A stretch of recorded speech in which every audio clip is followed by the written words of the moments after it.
ராணிப்பேட்டை மாவட்டத்தில் பெற்ற தந்தையை மகனே அடித்து கொலை செய்திருக்கிறார்.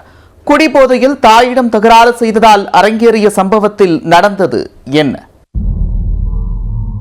மது போதையில் தாயிடம் தகராறு செய்த தந்தையை மகன் தட்டி கேட்டுள்ளார். மகனை அதட்டியதால் கொலையில் முடிந்த கொடூரத்தின் பின்னணி என்ன? ராணிப்பேட்டை மாவட்டம் ஆற்காடு ஜெகநாதர் தெருவைச் சேர்ந்தவர் 54 வயதான வேலு. ரியல் எஸ்டேட் தொழில் செய்து வந்த இவருக்கு மனைவி மற்றும் மகன் உள்ளனர். போதை பழக்கத்திற்கு அடிமையான வேலு அடிக்கடி குடித்துவிட்டு மனைவி சாந்தியிடம் வாக்குவாதத்தில் ஈடுபட்டு வந்தார். சம்பவத்தன்று தலைக்கேறிய போதையில் வீட்டிற்கு வந்த வேலு வழக்கம் போல மனைவியிடம் சண்டை போட்டுள்ளார். அப்போது வேலுவின் மகனான ஹேம பிரசாந்த் அவரை தட்டி கேட்டுள்ளார். அதில் ஆத்திரமடைந்தவர் மகனையும் வம்புக்கு இழுத்துள்ளார்.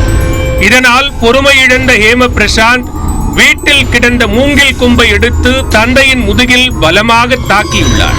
இதில் காயமடைந்த தந்தை சுயநினைவை இழந்து கீழே சுருண்டு விழுந்தார். சத்தம் கேட்டு ஓடி வந்த அக்கம் பக்கத்தினர் பேச்சு மூச்சின்றி கிடந்த வேலுவை மீட்டு மருத்துவமனைக்கு அனுப்பி வைத்தனர். அங்கு உடலை பரிசோதித்த மருத்துவர்கள் வேலு ஏற்கனவே உயிரிழந்து விட்டதாக கூறி அதிர்ச்சி கொடுத்தனர். இந்த படுபயங்கர சம்பவத்தை மருத்துவமனை நிர்வாகம் ஆற்காடு போலீசாருக்கு தெரிவித்தனர். உடனே அங்கு சென்ற போலீசார் வேலுவின் உடலை உடற்கூராய்விற்காக அனுப்பி வைத்து விசாரணையை தொடங்கினர்.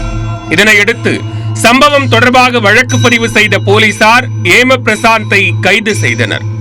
மது போதையில் தாயிடம் சண்டை போட்ட தந்தையை மகன் அடித்தே கொன்ற சம்பவம் ராணிப்பேட்டையில் பெரும் சோகத்தை ஏற்படுத்தியுள்ளது.